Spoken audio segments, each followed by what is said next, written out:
Olá! Você está no Tanque Cheio, um podcast da Academia Corporativa Ali. Bom, eu gosto sempre de lembrar que esse é o podcast que existe desde 2020 e que é o pioneiro do nosso segmento, graças a você que nos acompanha aqui semanalmente.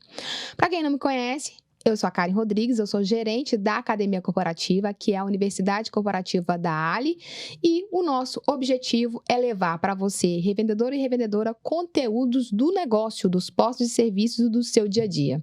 E hoje eu estou aqui com um convidado muito especial, que é o Jonathan Rocha, diretor da Soluções Rocha e criador do Posto Flix, e que está aqui hoje pela primeira vez presencialmente. Tudo bem, Jonathan? Finalmente presencialmente. Estou feliz demais de poder estar aqui, Karen. Porque assim, a gente sempre tem esses contatos com o podcast, eu sempre tento trazer o melhor para os ouvintes do podcast, para agora também para os telespectadores do videocast, o melhor do conteúdo, mas online é uma coisa, agora aqui eu tô frente a frente, muito legal poder estar aqui. Obrigado pelo convite mais uma vez. Viu? Não, e assim, eu gostaria que fosse sempre presencialmente, mas a gente sabe que, né, os nossos convidados estão espalhados aí no Brasil todo e a gente não pode parar, né, Jonathan? Então, que bom que você pôde estar aqui com a gente hoje. Eu tenho certeza que o conteúdo hoje também vai ajudar muito o nosso revendedor, né?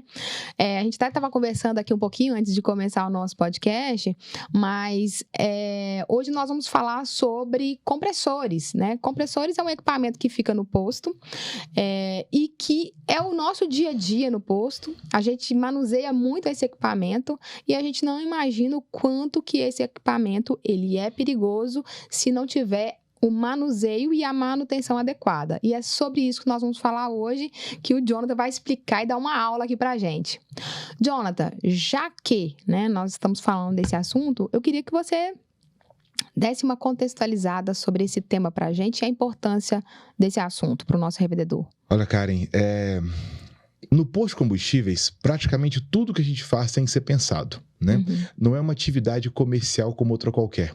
Quando você imagina que o posto de combustíveis é um comércio varejista e que você já recebeu várias pessoas para falar sobre o comércio varejista, muitas vezes o revendedor pode ter a sensação de que o trabalho dele é voltado apenas para a atividade comercial. No entanto, a gente sabe que o posto é uma atividade potencialmente poluidora, tem várias deliberações normativas dos órgãos ambientais que monitoram o posto de combustíveis, porque de fato há um risco, e também há várias normas regulamentadoras do Ministério do Trabalho que também verificam algumas situações específicas do posto de combustíveis. Como eu já disse algumas vezes, eu gosto de repetir isso, o posto é um comércio varejista, porém tem obrigações de indústria. Uhum. A mesma norma que eu sigo no posto de combustíveis, por exemplo, eu sigo na maior fábrica de insulina das Américas, na cidade que eu moro, por exemplo. Então, as normas são bem semelhantes. Então, existe uma série de obrigações que ele tem que cumprir. Dentre elas, da parte de segurança do trabalho, mais especificamente, a gente pode separar algumas categorias. Eu tenho sim a parte de segurança do trabalho, que eu vou falar sobre documentações, treinamentos específicos. Eu também tenho a parte elétrica, que também comentamos em outro conteúdo muito relevante também aqui no podcast Tanque Cheio. Eu tenho a parte civil, que são obras e adequações. E hoje, especificamente, vamos falar de um ponto que recentemente foi muito abordado pelas recentes ações fiscais as quais a gente teve contato, as quais a gente está até acompanhando do Ministério do Trabalho, que é a parte mecânica dos postos de combustíveis. Não é um tema novo, porque afinal de contas as legislações não são novas, são coisas que já tem há muito tempo. No entanto, é importante informar, orientar, é importante o papel do Tanque Cheio nesse sentido de poder informar o revendedor quais são as necessidades de adequação para que ele possa começar a se adequar, se é que nós não vem fazendo isso anteriormente, para que possa proteger sua equipe de trabalho, porque de fato os compressores são bem mais perigosos do que parecem ser, e também para evitar algum tipo de autuação, multa, notificação, e até mesmo, Karen, nesse caso específico, de suspensão de atividade, porque como o risco à integridade física das pessoas é muito alto, também existe esse tipo de situação que pode ser validada no posto de combustíveis. Jonathan, com base em tudo que você explicou agora, a gente percebe que, né, o compressor tem risco de rompimento, equipamento, ele tem a questão da integridade física das pessoas, porque às vezes não sabe, né, o manuseio e pode estar tendo um risco ali se ele realmente não ficar atento a determinadas questões de segurança. A gente sabe que pode ter multas e até suspensão da atividade. E você também comentou sobre a questão da legislação, que a gente sabe que não é nova, que não é recente, mas por que esse assunto voltou à tona assim com tanta força? Olha, a gente está falando de normas antigas, a gente está falando de normas regulamentadoras, a NR12, que é de máquinas e equipamentos, a NR13, que é de vasos de pressão, são normas que não são novas, a NR10, que é de a parte elétrica, né? Então não são normas recentes, são bem antigas. Voltou a questão em relação à parte de compressores, porque as ações fiscais voltaram com muita intensidade. Então a gente percebe que os fiscais, os auditores fiscais, o Ministério do Trabalho mais especificamente, eles estão voltando seus olhos para 2 pontos específicos na fiscalização: a parte elétrica e a parte mecânica. Você me convidou anteriormente para falar um pouco sobre a parte elétrica, que de fato é um ponto muito importante. A gente falou sobre ele, a gente gastou bem esse assunto, né? E agora vamos falar da parte mecânica, que é outro ponto também muito relevante. E mais, Karen, desde 2016 esse assunto está sendo levado em consideração, mas alguns laudos que a gente vem tendo acesso, que a gente vem trabalhando, eles não atendem especificamente ao que pede a legislação. Muito superficiais, muito rasos, e também tem aquele desentendimento do que o fiscal de fato quer. O fiscal não quer só um laudo, né? O fiscal quer adequação. Então, é importante entender o que é essa adequação, o que tem que ser feito, e para poder cumprir o que ele pede. Lembrando que ações fiscais não são novas, são coisas que já vêm de tempo para cá, mas cada ação fiscal que acontece, a gente observa que tem um foco. Então, esse foco voltou para a parte mecânica, por isso que surgiu o assunto, por isso que as entidades de classe estão atrás, por isso que os sindicatos estão preocupados com isso também, e por isso que a gente está aqui também discutindo esse assunto para levar esse conteúdo para o revendedor. Bacana. Jonathan, a sua empresa é especialista, né, nesse assunto, e então eu imagino que você e a sua equipe acompanham bem de perto, né, o tema. E eu queria que você falasse para a gente assim, o que tem sido observado pelas fiscalizações, né? E quais são os pontos chaves assim que os fiscais têm questionado, têm observado, têm orientado, ou até mesmo têm, digamos assim, sido mais enérgico nessas questões de fiscalização de compressores? O compressor de ar, né, que tem que atender às normas da NR13, ele tem uma série de requisitos. E os estudos feitos desses compressores têm que atender a todos esses requisitos. Tem normas regulamentadoras e também tem normas que regem esse tipo de atividade, NBRs que a gente fala. Nesse caso específico dos compressores, o equipamento que deve ser utilizado para medição tem que ser um equipamento adequado. A quantidade de medições também tem que ser uma quantidade adequada, ou seja, eu tenho que verificar não só a espessura do casco, como também tenho que verificar como é que está o casco por dentro. Existem câmeras que eu posso colocar para poder verificar a situação. Eu tenho a questão da adesivação do equipamento, né, que tem que ter todas as comunicações adequadas ao posto de combustíveis, ao compressor e posto de combustíveis. Eu também tenho a questão das medições de equipamentos constantes no compressor. O compressor, nele, por exemplo, existe o manômetro. Eu tenho que fazer a verificação, a calibração desse equipamento. Eu tenho também a válvula, que eu também tenho que fazer a verificação e a calibração desse equipamento. Enfim, são uma série de fatores que eu preciso verificar antes de emitir o laudo, ou seja, as adequações necessárias para a emissão de laudo. E aí vem uma dúvida muito constante, um problema que nós estamos identificando muito constante. O revendedor, ele vê no documento o pedido do fiscal: laudo, NR13, vaso de pressão, compressores. Então, o que ele faz, Karen? Ele vai até o mercado e contrata junto a um engenheiro mecânico, que é o profissional responsável por esse tipo de atividade, um laudo do compressor. Bom, Karen, o laudo nada mais é do que um relatório feito com base técnica, de acordo com a situação que o equipamento está naquele momento. Então, o engenheiro, quando ele vai até o posto de combustíveis, ele verifica o compressor e fala: olha, ele está assim. E emite um laudo com talvez alguma recomendação e concluindo que ele está adequado ou não está adequado. Então, quando o revendedor contrata um laudo, ele contrata uma foto imediata. E ele não entende muitas vezes o que o fiscal de fato quer. O fiscal não necessariamente quer o laudo. Entendi. Ele quer a comprovação de que o compressor está adequado. E aí que mora o perigo, a confusão nesse sentido. Bacana. Então, Jonathan, explica pra gente assim, o que é feito nesse laudo, né? E o que, digamos assim, qual que é o risco, né, dessa informação? O que se espera, né, desse laudo e que talvez o revendedor precise ficar atento na hora de construir ou desenvolver, né, esse laudo? Risco é altíssimo. Não só da parte de segurança, porque se ele só emitir o laudo e de repente não executar as adequações que foram solicitadas, o laudo não vai estar conforme, ele não vai estar adequado. Então não adianta eu ter um papel com escrito laudo do compressor NR13 e não realizar as adequações, não me preocupar com as normas técnicas de segurança. Então isso que é um ponto crucial. Outro ponto que é um risco muito alto ao revendedor é quando de repente ele é notificado pelo Ministério do Trabalho para poder entregar o laudo. Ele contrata o laudo vem com essa informação de adequações, ele não realiza as adequações, não corrige, na palavra não seria corrigir, não adequa o laudo com as adequações que foram feitas e pega esse laudo e entrega ao agente fiscal. Entenda, Karen, lembrando, o fiscal quando ele quer um laudo dos compressores, ele quer um laudo falando que está ok. Se eu entrego para ele um laudo falando que não está ok, eu estou constituindo prova contra o meu negócio. Eu estou informando ao fiscal, sim, de fato, meu laudo, meu compressor não está adequado, está aqui o documento comprovando que meu compressor está fora dos padrões das normas técnicas aplicáveis. Tá, então deixa eu entender aqui, né? Até para ficar claro para o nosso revendedor que está aqui nos acompanhando.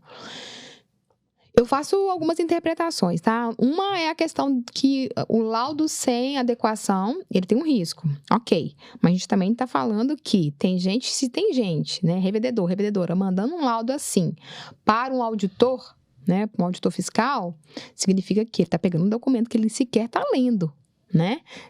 Até para fazer o próximo passo, que é executar. E aí, qual que é o risco disso, né? Ele está no automático, vamos colocar assim, pegou um documento, não leu, passou para o auditor, qual que é o impacto disso para o negócio dele? O que acontece? Na auditoria, o fiscal ele tem um documento comprovando que ele está inadequado, ele pode receber autuações, pode receber suspensão de atividade, ele pode receber uma série de sanções previstas na legislação. Então, o primeiro ponto é esse, ele já se entregou dizendo que está errado. A falta de leitura de documentação recebida é muito perigosa, Karen, porque o engenheiro mecânico nem sempre ele orienta tudo que tem que ser feito, ou muitas vezes ele faz isso junto ao gerente ou a um funcionário encarregado para executar a atividade que pode não ter aquela noção de prioridades. Então, o primeiro ponto é esse, eu entrego um documento para o fiscal que pode gerar sanções para o meu negócio. Isso é um ponto muito importante. E o segundo ponto que a gente não pode deixar de levar em consideração de forma alguma, que inclusive para a gente que trabalha com segurança do trabalho é prioridade, eu sou diretor de uma empresa que trabalha com segurança do trabalho, então as pessoas para mim são prioridade, eu coloco em risco a integridade física de quem trabalha no meu negócio. O rompimento de um vaso de pressão, Karen, convido as pessoas que estão me assistindo aí a buscarem na internet vídeos que mostram rompimento de vaso de pressão, de caldeiras, de compressores, a expansão desse compressor, a energia que ele dissipa é muito grande. A projeção que ele joga esse casco é algo que é muito distante que ele joga um casco desse. Então, o risco às pessoas que estão dentro do ambiente é muito sério. E nós, nas vistorias técnicas que fazemos, para poder verificar o estado de equipamentos, que é normal nas empresas fazer isso, a gente observa que tem compressores em péssimo estado de conservação. Que, inclusive, quando vai ser emitido o laudo, alguns laudos condenam os compressores, dizendo, olha, pela espessura do casco ou pelas condições que ele está, não compensa sequer fazer a manutenção. Seria ideal fazer a substituição do vaso de pressão. Então, os riscos são dois. O primeiro deles em relação à fiscalização, porque eu estou entregando um documento inadequado, que mostra que estou inadequado em relação às normas. E o segundo risco, que na verdade para mim é a prioridade, é a segurança das pessoas que estão no ambiente de trabalho, que de fato é algo muito perigoso, um compressor, um rompimento desse ou algum tipo de acidente com compressores de ar. Tá, pesado isso, né, Jonathan? Mas assim, vamos lá, o que seriam aí essas adequações ou observações nesses vasos que o revendedor tem que ficar atento? Vamos aos detalhes, tá? O compressor de ar, ele, geralmente, a instalação dele tem que ser bem estudada. Vamos a algumas falhas que a gente encontra de repente. É preciso que a pessoa que vai fazer a manutenção no vaso de pressão, ele tenha acesso. A gente encontra muitas vezes, cara, o compressor em cima de lajinha que você não consegue ter acesso, ou de repente muito próximo à parede, de forma que não tenha como você acessar a parte do fundo. Né? Puxadinho, bem mal feito, inclusive, muitas vezes que a gente encontra. E lá no fundo ele não consegue acessar. Pensa bem, como é que um técnico de manutenção, um técnico mecânico ou um engenheiro consegue acessar o compressor para verificar as condições de instalação dele? Não consegue, então precisa ter um afastamento. Outro ponto também tem a ver com a NR12, né, que fala sobre máquinas e equipamentos, é a proteção da correia. O compressor tem uma correia. E aquela correia, se pega o cabelo de alguém, ou se pega algum crachá, por exemplo, ele pode causar um acidente muito grave. Então, é importante que tenha esse protetor de correia. É algo que muitas vezes compressores antigos, por questão de manutenção, levou para pintar, não trouxe de volta, perdeu, está lá no fundo do posto.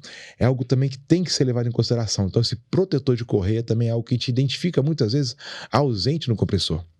O manômetro, que é o reloginho, o pessoal fala que é o reloginho que fica no posto lá, no manômetro, né, que calcula a pressão, ele também tem que ser calibrado. Existem equipamentos que o engenheiro mecânico utiliza para fazer a calibração mesmo em loco, quando vai até o posto de combustíveis, é possível fazer, ou então ele remove, faz a calibração em outro local, deixa um outro provisório e substitui aquele calibrador, aquele manômetro após calibrado. Isso é importante porque a leitura da pressão é feita por ele. Quando ele está descalibrado, imagina, eu tenho um velocímetro que marca a velocidade errada no meu carro. Imagina o risco disso. Eu acho que eu estou a 60, eu estou a 100. Então não pode, tem que estar calibrado. E a válvula que eu vou usar também para poder fazer essa drenagem de líquidos, né, que também tem que ser calibrada, tem que ser adaptada. Também pode ser feito no local. Então é importante que verifique essa questão estrutural. Outro ponto que eles também utilizam para poder fazer o laudo de compressor é o ultrassom. O ultrassom, os engenheiros mecânicos usam para poder fazer essa medida da espessura do casco. Ele tem que ter um diâmetro mínimo, tem que ter uma espessura mínima, na verdade, e se ele por um acaso tiver menos espessura do que o que está apontando, esse vaso tem que ser condenado. Ele não pode ser utilizado. É normal o vaso ter algum tipo de abrasão por conta do tempo, né? Afinal de contas, é metálico. Por esse motivo, ele pode sofrer desgaste na sua estrutura. Ele teve uma espessura menor, ele é condenado, digamos assim, né? Ele não pode ser mais utilizado, é substituído. Então, por isso que é importante refazer o laudo. E outro ponto importante é a comunicação. O vaso de pressão tem vários adesivos onde ele comunica a quem vai utilizar como que ele funciona. Ele fala em relação à sua parte de segurança, fala que ele está adequado de acordo com as normas, são comunicações obrigatórias. É importante que isso também esteja adequado. Isso também também é visto pelo engenheiro mecânico. Mais um ponto que as pessoas às vezes não prestam atenção, cara, é o seguinte: como é um equipamento mecânico, ele também tem que estar numa área coberta. Ele não pode ficar a céu aberto. A gente encontra muito compressor a céu aberto. Eu vejo muito compressor a céu aberto em postos rodoviários, às vezes, porque fica em um local mais afastado. Então, é importante que ele seja coberto. Qual cobertura, Karen? Qualquer uma. Um telhado normal, uma laje, não importa, ele tem que estar coberto. E também é interessante que ele fique num local mais reservado, se for possível, até protegido por grades, porque como tem crianças que podem transitar, pessoas que passam... Né? Exatamente. É perigoso, então é importante que ele seja isolado, tá? E outro ponto importante, todo equipamento mecânico, ele precisa de um dispositivo de desligamento de emergência, também previsto na NR12. Então, eu tenho que ter um botão, uma botoeira, algum dispositivo que previsto em normativo que eu possa interromper seu funcionamento caso aconteça algum sinistro. Vamos imaginar que aconteceu o cabelo, de repente caiu na correia por algum acidente. Eu tenho que ter um dispositivo para poder interromper o funcionamento dele imediato. Então, é importante que eu tenha esse tipo de procedimento também. E, para finalizar, a parte elétrica. Eu não posso me esquecer da parte elétrica dos compressores. Nós também identificamos de forma muito frequente compressores de ar em postos de combustíveis que têm a parte elétrica muito precária, a ligação elétrica. Vamos voltar um pouco em relação a outro podcast que gravamos falando sobre parte elétrica. Os compressores também fazem parte do projeto elétrico, então também tem que ter esse cuidado com a instalação elétrica. Como ele fica mais afastado da vista do posto de combustíveis, é normal a gente ver cabeamento pendurado, a gente vê estruturas elétricas inadequadas, a gente vê a ausência dessa botoeira de emergência e até mesmo a ausência de um quadro elétrico específico para o compressor. Já que ele demanda uma carga muito alta de energia, muitas vezes, é interessante que tenha um quadro elétrico específico para a gente perceber essa ausência de quadro ou ausência de identificação de qual que é o disjuntor, qual que é o equipamento específico daquele compressor. Você percebe que é Muita coisa, né? Bom, Jonathan, você me fez lembrar quantas vezes a gente vai em posto e a gente fala assim, esse quadro aqui liga aonde? E aí vem várias pessoas e ninguém sabe. Peraí, vamos testar, né? Então, mas assim, é impressionante, é verdade. Bacana. Agora, me explica uma coisa, Jonathan. Quais são as maiores falhas que você observa nos compressores dos postos? Olha, Karen, é difícil saber por onde começar. Como é um equipamento que muitas vezes é negligenciado no posto de combustíveis, a gente observa muitos pontos cruciais, falhos no compressor. Eu acho que o maior deles é a falta de conhecimento técnico de como realizar as manutenções. Inclusive, quando o engenheiro é contratado, eu sugiro ao revendedor que está nos assistindo, quando for contratar a equipe de engenharia para poder fazer esse trabalho dos compressores, que ele peça, que inclua no escopo do contrato o treinamento e capacitação da equipe para realizar as manutenções e preencher um documento muito importante que é o book de manutenção. É o livro de manutenção. Book é chique, né? É o livro de manutenção do equipamento, que é um componente obrigatório. Então, a gente percebe que muitas vezes até fazem a manutenção, mas não registram. O fiscal, Karen, quando ele vai até o empreendimento, tanto o trabalhista como o ambiental, como o PROCON e Metro NP, o auditor fiscal de qualquer uma dessas entidades, categorias, enfim, ele, para não te notificar, ele precisa de evidências. Imagina chegar para o fiscal e falar assim, não, as manutenções aqui são feitas. Ele vai te perguntar, onde é que está documentado isso? Ah, não tem documento. A sua palavra que basta, me dá uma OS, me dá uma nota fiscal, um registro, alguma coisa. O que te salva nesse caso é o book. Então, todas as vezes que for feita a drenagem desse compressor, é importante que eu faça o preenchimento do book, eu tenho um registro que foi feito. Então, quando ele chegar e falar, de fato, no período previsto na manutenção, é feita a drenagem. A lubrificação também tem que ser anotada. Se você não tem documento, você não tem como provar que está fazendo certo. E o fiscal, até para não te multar, tem que ter isso. Então, um ponto que eu vejo muito falho mesmo é essa falta de capacitação mesmo. Não é capacitação feita por um entendido, a pessoa que fez antes, aquele profissional mais antigo, não. O engenheiro está lá, o profissional foi lá fazer o equipamento, fazer o laudo do equipamento. É um treinamento muito simples, cara, não tem previsão de prazo legal para isso. É chamar uns 2, 6 profissionais que vão fazer esse trabalho e falar assim, vem cá, isso é um compressor, o risco dele é esse. Ele serve para tal coisa, finalidades. Ele tem que ser drenado de tanto em tanto tempo, ele tem que ser limpo, ele tem que ser mantido, a lubrificação dele trabalha de tal forma, o preenchimento é feito nesse book, a importância do book é essa, um treinamento de 15 minutos, 20 minutos, você consegue resolver tantos problemas. E você que trabalha com a academia corporativa há tanto tempo, aprendi isso com você, tá, cara? Vou parafrasear. O óbvio precisa ser dito. É verdade. Por mais que a pessoa já tenha participado do treinamento 1 milhão de vezes, ele vai esquecer, vai perder. Tem que ser falado. Obrigado, inclusive, por esse treinamento, que eu replico várias vezes, que o óbvio tem que ser dito. Não, e é verdade. Porque assim, né, Jonathan, a gente sempre imagina que o outro tem aquela informação, né? E esse que talvez seja o nosso erro. Então, a gente sempre precisa reforçar, porque pode ter uma pessoa nova, um funcionário novo, ou às vezes a pessoa não entendeu e não teve coragem de falar. Então, já que você entrou nesse assunto de treinamento, conta pra gente, assim, quais são os assuntos, o que precisa conter nesse treinamento, que é um treinamento mais técnico, né? Que não pode ficar de lado, né? Que precisa realmente ser dito nesse curso. Falou treinamento, você empolga, né, Karen? Exatamente. Aí caiu na sua praia, né?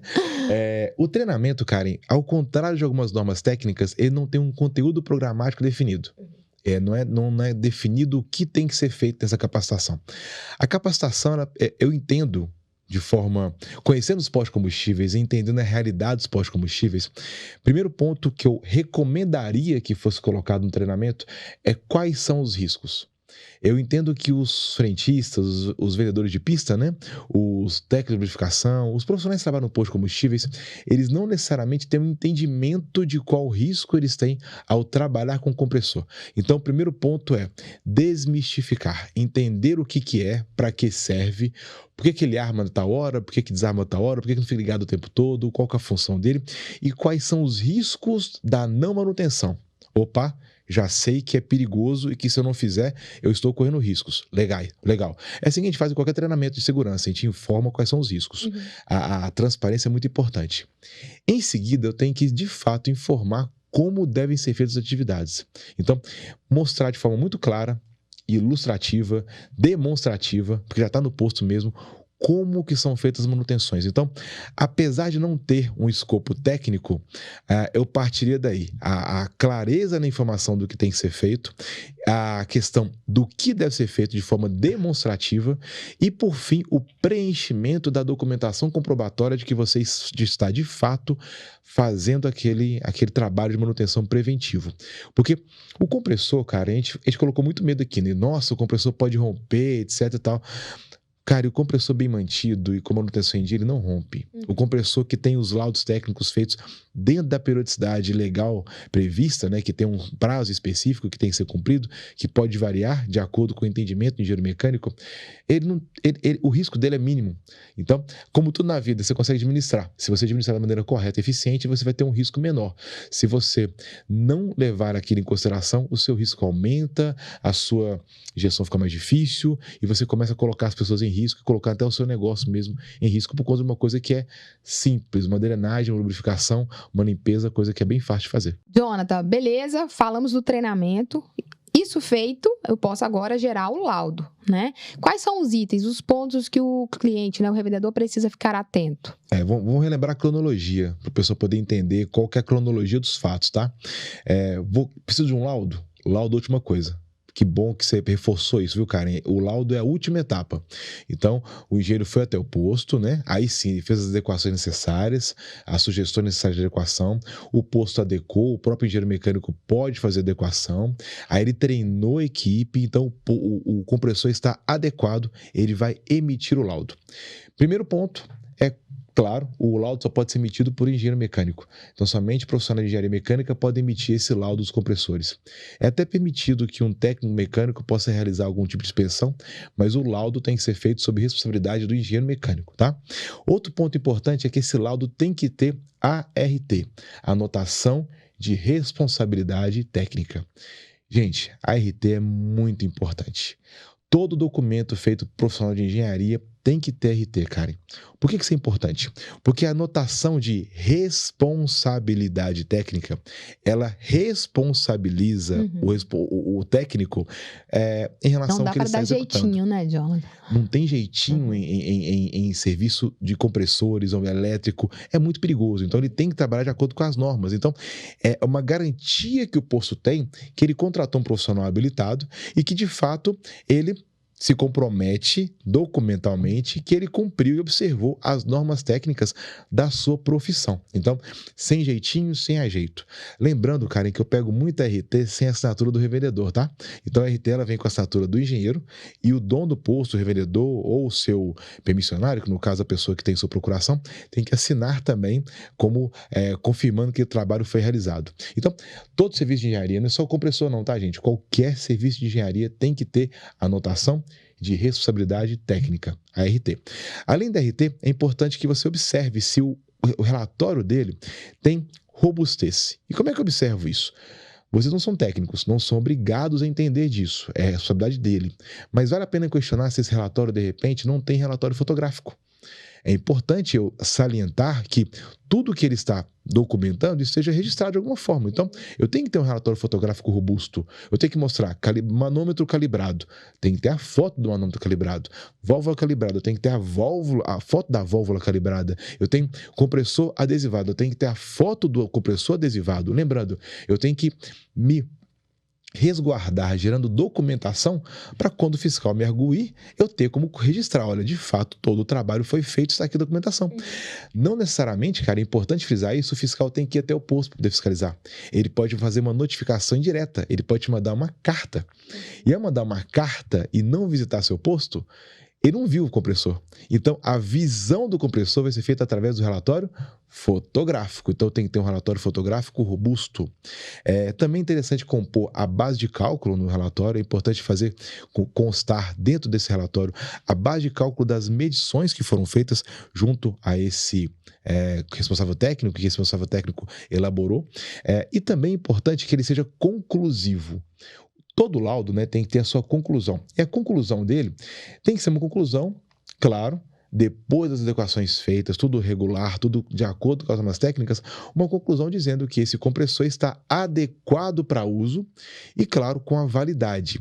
Os compressores, os laudos de compressores, cara, têm validade. Eles não são eternos. Eu tenho que refazer, porque existe desgaste, existe uma possível descalibração dos equipamentos, então eu tenho que ter uma validade.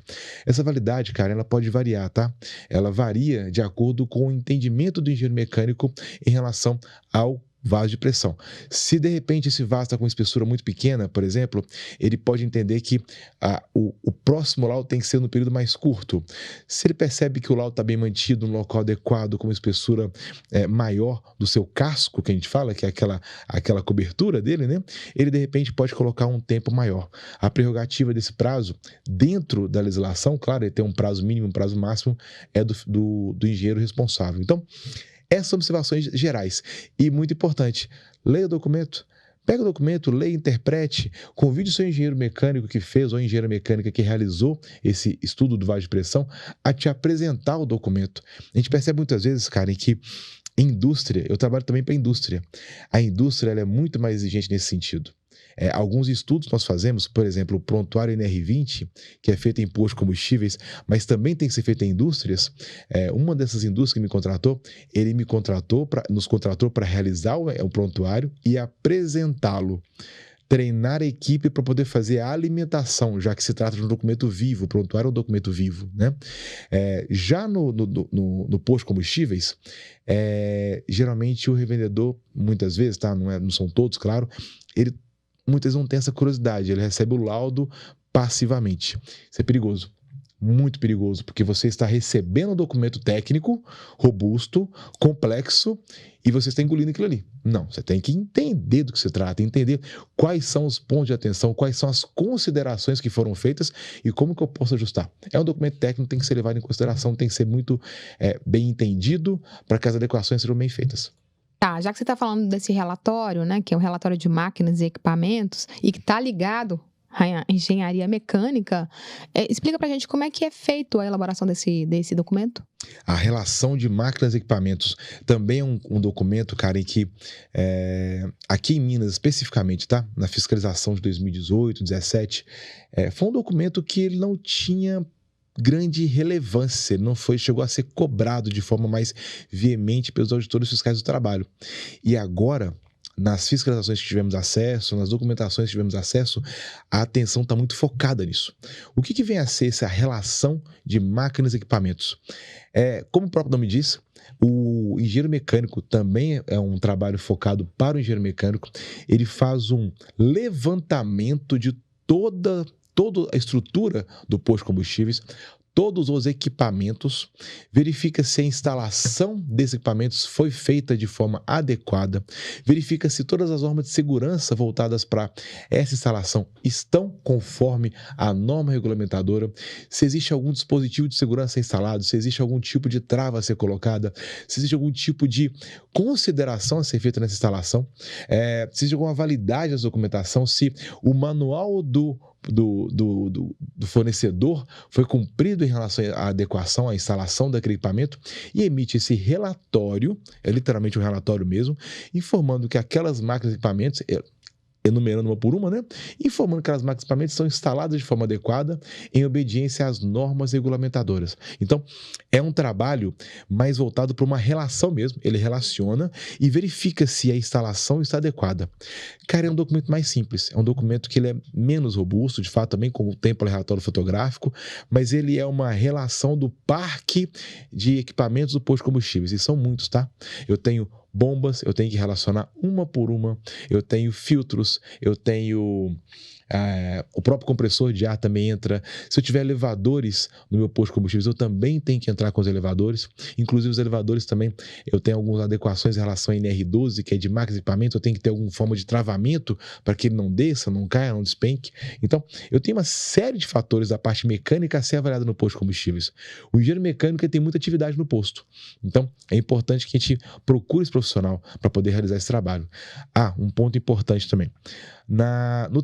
No nosso podcast que a gente falou, que você me convidou para falar da parte elétrica, a gente falou muito sobre a questão de engenheiros eletricistas que conhecessem um pouco mais a atividade em atmosfera explosiva, tá? A gente falou que tinha que procurar um profissional mais especializado. Nos postos, Karen, os equipamentos de em postos de combustível são equipamentos que o engenheiro mecânico tem proximidade de modo geral. Então, isso facilita a contratação. Eu consigo contratar de forma mais rápida e mais ágil. Por quê? Porque o profissional, ele está mais disponível no mercado, porque não tem muito mistério.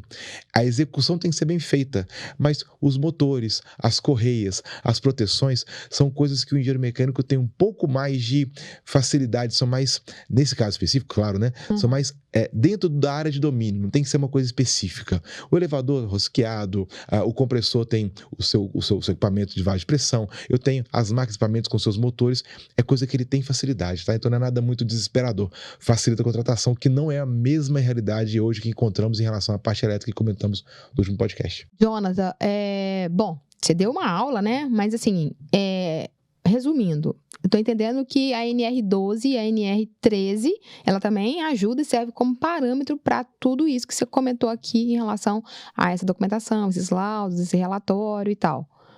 Tudo que eu falei aqui está baseado na NR12, máquinas e equipamentos, e na NR13, vasos de pressão. Também falando um pouquinho de NR10, tá? A parte elétrica também pega um pouquinho de NR10. Afinal de contas, esses motores são motores elétricos. Então, por esse motivo, a parte elétrica não pode fugir também. Mas sim, essas são as normas regulamentadoras que balizam as informações. Então, a gente está atendendo essas normas para poder cumprir a legislação. Isso, como eu disse, são normas antigas. No entanto, o foco da fiscalização que a gente vem acompanhando, pelo menos as ações fiscais que estamos acompanhando, estão dando muita atenção para 12 e para 13, NR12 e NR13. Mas nunca podemos esquecer que o posto de combustíveis ele pega NR1, NR20, NR9, NR7. Tem várias normas regulamentadoras que permeiam o posto de combustíveis. Essa é uma delas que tem que ser prestada atenção, tem que ser monitorada, tem que ser acompanhada, mas o reverendo tem que estar atento a isso. Eu entendo, Karen, que não tem espaço mais para amadorismo na gestão de saúde e segurança do trabalho e também de meio ambiente em postos de combustíveis. A gente chama de SSMA, né? Saúde, segurança e meio ambiente. Essa gestão tem que ser mais eficiente.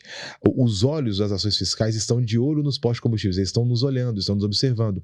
E não só as ações fiscais, a sociedade como um todo. Imagina que você tem um posto de combustíveis numa área povoada, populosa, o risco que você pode causar a outras pessoas pela inobservância disso. Então, socialmente falando, é algo muito importante, porque a indústria ela é fechada.